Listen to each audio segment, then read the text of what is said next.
వేణి సంహారం నాటకంలో భట్టమురారికవి చెబుతాడు, భట్టనారాయణుడు చెబుతాడు ఖచ్చితంగా.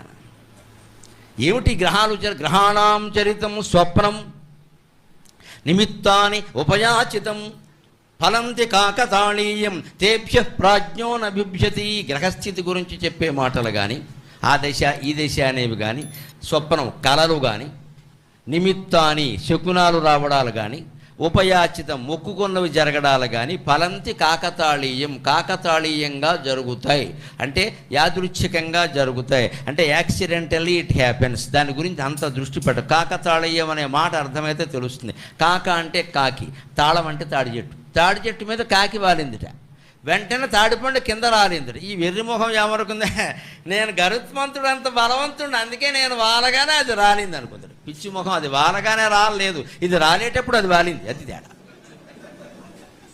ఇది రాలేటప్పుడు అది వాలింది, ఇది వాలకపోయినా అది రాలేదు. తాడిపండు రాలదా? దీనికోసం ఆగుతుందా? కాకి కోసం. కానీ కాకి వెర్రిమొహం కావడం వల్ల మనం అంత బలం అన్నమాట. మనం ఇలా వాలగానే అది మన చాలా నమ్మకాలు ఇలాగే ఉంటాయి. ఆయన రాగానే కరెంటు పోయింది, ఈయన రాగానే కరెంటు వచ్చింది. దానికి దీనికి సంబంధం ఏంటండి? ఇలాగే గ్రహస్థితుల గురించి రకరకాల కళలు నిజం. తెల్లారకట్ట కళ వస్తే అసలు కళే పెద్ద మాయయ్య, జీవితమే కళ అని చెప్పారు శంకరాచార్య. నువ్వు మళ్ళీ కళ గురించి మాట్లాడుతున్నావు బుద్ధి లేకుండా. శుక్రవారం వస్తే నిజం, తెల్లారక అసలు కళ వెంటనే మర్చిపోవాలి. వెంటనే మర్చిపోదగింది ఏమిటంటే కళ. ఆ తర్వాత మర్చిపోవలసిన జీవితం, ఇంకేం లేదు ఇక్కడ.